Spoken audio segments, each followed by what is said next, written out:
प्यारे बच्चों, उम्मीद करता हूँ कि आप सब खैरियत से होंगे। पिछली वीडियो का हमारा लास्ट क्वेश्चन था वंदे मातरम के लेखक कौन हैं, जिसका सही आंसर है ऑप्शन ए बंकिम चंद्र चटर्जी। आज के कुछ विज्ञान के बारे में कुछ महत्वपूर्ण प्रश्न हैं। पहला प्रश्न है, आकाश के नीले रंग दिखने का कारण होता है, यानी कि आकाश नीला किस वजह से दिखाई देता है। ऑप्शन ए है परावर्तन के कारण, ऑप्शन बी है अपवर्तन के कारण, ऑप्शन सी है विकिरण के कारण एंड ऑप्शन डी है विक्षेपण के कारण। तो इसका सही आंसर के लिए हम थोड़ा सा समय देते हैं आपको। इसका सही आंसर आप सेलेक्ट करके हमें बता सकते हैं। तो इसका सही आंसर है ऑप्शन सी प्रकीर्ण के कारण। इसका नेक्स्ट क्वेश्चन है, अगला प्रश्न क्या है, देखते हैं अगला प्रश्न क्या है। किसी विद्युत परिपथ में किसी प्रतिरोध के सिरों के बीच विभवांतर की इकाई होती है। ऑप्शन ए है ओम, ऑप्शन बी है एम्पियर एंड ऑप्शन सी है वॉट एंड ऑप्शन डी है वोल्ट। तो इसका आंसर हमें कमेंट के माध्यम से बता सकते हैं, इतने आप जितने हम आपको मौका देते हैं। इसका सही आंसर है option D volt. Next question है, क्वेश्चन नंबर 3 है, प्रश्न नंबर 3। इसका धावन सोडे के एक अणु में जल के अणुओं की संख्या है, यानी कि धावन सोडे में जल के अणुओं की कितनी संख्या होती है। ऑप्शन ए है 2, ऑप्शन बी है 5, ऑप्शन सी है 8 एंड ऑप्शन डी है 10। तो इसका सही आंसर बताने के लिए आप हमें कमेंट कर सकते हैं और इतने के लिए हमें लिख कर भेज सकते हैं या। तो इसका सही आंसर है ऑप्शन डी 10। धावन सोडे के अणुओं में जल के जो अणुओं की संख्या होती है वो 10 होती है। नेक्स्ट क्वेश्चन है, प्रश्न नंबर 4 है, निम्नलिखित में कौन एक पादप हार्मोन नहीं है। यानी कि 3 पादप हार्मोन हैं और इसमें से एक पादप हार्मोन नहीं है। तो पहला ऑप्शन है ऑक्सिन, दूसरा है एस्ट्रोजन, तीसरा है जिबरेलिन एंड चौथा है साइटोकाइनिन। तो इसका माध्यम, ये बड़ा इंपॉर्टेंट क्वेश्चन है, इसका आंसर हमें आप कमेंट के माध्यम से दे सकते हैं। तो इसमें कह रहा है ऑप्शन बी एस्ट्रोजन, ये हमारा पादप हार्मोन नहीं है। ऑक्सिन भी पादप हार्मोन है, जिबरेलिन पादप हार्मोन है एंड साइटोकाइनिन भी पादप हार्मोन है। तो ये एस्ट्रोजन हमारा पादप हार्मोन नहीं है। इसका सही आंसर ऑप्शन बी है। अच्छा, नेक्स्ट क्वेश्चन है, प्रश्न नंबर 5। निकट दृष्टि दोष से पीड़ित व्यक्ति का दूर बिंदु स्थित होता है, यानी कि कितने सेंटीमीटर पे दूर बिंदु स्थित होता है। ऑप्शन ए है 15 सेंटीमीटर, ऑप्शन बी है 25 सेंटीमीटर से कम दूरी पर एंड ऑप्शन सी है अनंत पर एंड ऑप्शन डी है अनंत से कम दूरी पर। इसका सही आंसर हमें कमेंट के माध्यम से दे सकते हैं। इसका सही आंसर है ऑप्शन डी अनंत से कम दूरी पर। ठीक है, ध्यान रखिएगा इन कुछ प्रश्न को। ये 10th क्लास की बोर्ड एग्ज़ाम के एतबार से बड़े महत्वपूर्ण क्वेश्चन हैं। प्रश्न नंबर 6 है, 4 ओम के 4 प्रतिरोध एक दूसरे के समांतर क्रम में जोड़े गए हैं जो तुल्य प्रतिरोध होगा। ऑप्शन ए है 4 ओम, ऑप्शन बी है 2 ओम, ऑप्शन सी है 3 ओम एंड ऑप्शन डी है 1 ओम। तो इसका सही आंसर है option A 1 ohm, option D 1 ohm. प्रश्न नंबर 7 है, वोलर द्वारा प्रयोगशाला में निर्मित कार्बनिक पदार्थ था। ऑप्शन ए है पेट्रोल, ऑप्शन बी है वसा, ऑप्शन सी है स्टार्च एंड ऑप्शन डी है यूरिया। तो इसका सही आंसर क्या है, आप भले आपको नहीं पता, थोड़ा बहुत गैस कर सकते हैं, बाद में हम सेलेक्ट कराएंगे। तो इसका सही आंसर है ऑप्शन डी यूरिया। वोलर द्वारा प्रयोगशाला में निर्मित कार्बनिक पदार्थ यूरिया होता है। प्रश्न नंबर 8 है, मैग्नीशियम धातु का वायु में जलना एक उदाहरण है। ऑप्शन ए है भौतिक परिवर्तन का, ऑप्शन बी है रासायनिक परिवर्तन का, ऑप्शन सी है ऊष्मागतिकी का एंड ऑप्शन डी है इनमें से कोई नहीं। तो इसका सही आंसर क्या हो सकता है, मैग्नीशियम का जो मैग्नीशियम धातु है उसका वायु में जलना उसका किस तरह का उदाहरण है। तो ऑप्शन बी है इसका सही आंसर, रासायनिक परिवर्तन का। प्रश्न नंबर 9 है,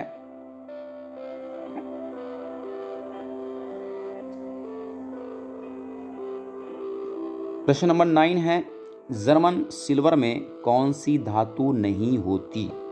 जर्मन सिल्वर में कौन सी धातु नहीं होती? ऑप्शन ए है Cu कॉपर, ऑप्शन बी है Zn जिंक, ऑप्शन सी है Ag एंड ऑप्शन डी है Ni निकिल।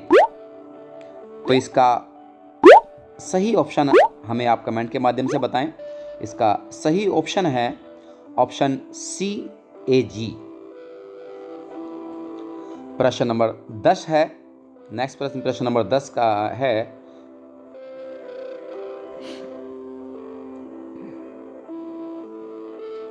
पर्णशायी एनीमिया किस विटामिन की कमी से होता है? Option A vitamin E, option B vitamin B12, option C vitamin B5 and option D vitamin B2। इसका आंसर में थोड़ा सा गैस करना है। इसका सही आंसर है ऑप्शन बी विटामिन B12। प्रश्न नंबर 11, प्रश्न नंबर 11 है, कवक में प्राय अलैंगिक जनन पाया जाता है। यानी कि कवक में किस प्रकार का अलैंगिक जनन पाया जाता है? ऑप्शन ए है विखंडन द्वारा, ऑप्शन बी चल बीजाणु द्वारा, ऑप्शन सी बीजाणु जनन द्वारा एंड ऑप्शन डी पत्तियों द्वारा। तो इसका सही आंसर हम बता सकते हैं कि इसका सही आंसर क्या है? ऑप्शन सी जीवाणु जनन द्वारा। कवक में जो प्राय अलैंगिक जनन होता है वो जीवाणु जनन द्वारा पाया जाता है होता है। प्रश्न नंबर 12 है, किसी विद्युत धारावाही सीधी लंबी परिनालिका के भीतर चुंबकीय क्षेत्र कितना होता है? ऑप्शन ए है 0 होता है, ऑप्शन बी इसके सिरे की ओर जाने पर घटता है, ऑप्शन सी इसके सिरे की ओर जाने पर बढ़ता है एंड ऑप्शन डी सभी बिंदुओं पर समान रहता है। तो इसका सही आंसर हमें आप कमेंट के माध्यम से दे सकते हैं। इसका सही आंसर है ऑप्शन डी सभी बिंदुओं पर समान रहता है। निम्न में से जो ऑप्शन दिए गए हैं वो सभी बिंदुओं पर समान रहता है।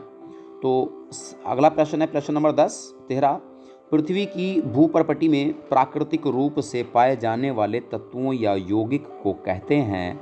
ऑप्शन ए है अयस्क, ऑप्शन बी है गैंग एंड ऑप्शन सी है खनिज, ऑप्शन डी है धातु। यानी कि पृथ्वी की भूपर्पटी में प्राकृतिक रूप से पाए जाने वाले तत्वों या यौगिक को क्या कहते हैं निम्नलिखित में से?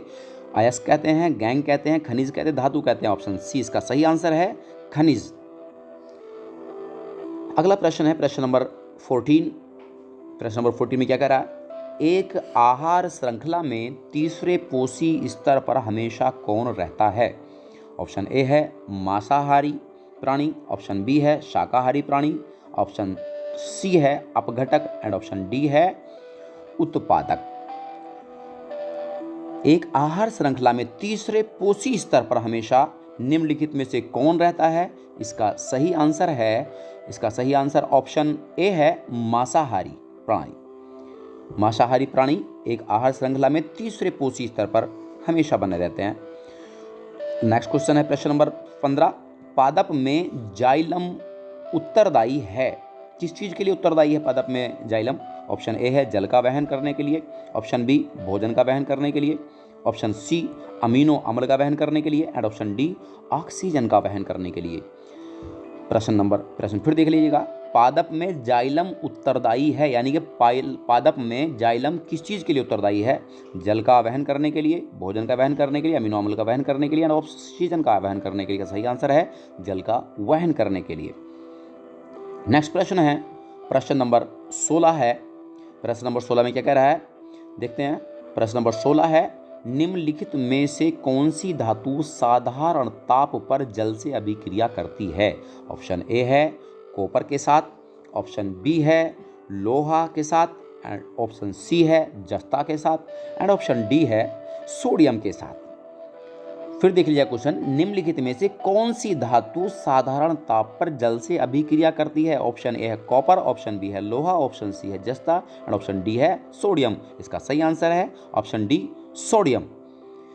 बीच बीच में आप थोड़ा गैस करके हमें बता सकते हैं कि सर इसमें इसका आंसर ये है या कोई और है जो भी आपकी विचारधारा बता सकते हैं। प्रश्न नंबर 17 है, विद्युत बल्ब में प्रयुक्त तंतु बना होता है, यानी कि विद्युत बल्ब में प्रयुक्त जो तंतु है वो किसका बना होता है। ऑप्शन ए है नाइक्रोन, ऑप्शन बी है टंगस्टन, ऑप्शन सी है कॉपर एंड ऑप्शन डी है मैग्नीशियम, मैग्नीज का। बल्ब, विद्युत बल्ब में प्रयुक्त तंतु किस धातु का बना होता है। ऑप्शन ए है नाइक्रोन, ऑप्शन बी है टंगस्टन, ऑप्शन सी है कॉपर एंड ऑप्शन डी है मैग्नीज। तो इसका सही आंसर है ऑप्शन बी टंगस्टन। प्रश्न नंबर 18 है। प्रश्न नंबर 18 क्या कह रहा है, देखते हैं। प्रश्न नंबर 18 है, डीएनए में पाया जाता है, यानी कि डीएनए में क्या पाया जाता है, डीएनए कहाँ पाया जाता है।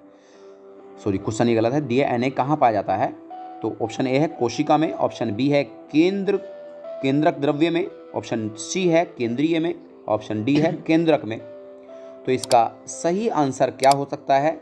इसका सही आंसर हम बताएंगे आपको। इसका सही आंसर है ऑप्शन बी केंद्रक द्रव्य में। डीएनए जो पाया जाता है वो केंद्रक द्रव्य में पाया जाता है। प्रश्न नंबर 19 है, जल को जीवाणु रहित बनाने के लिए उपयोगी पदार्थ है।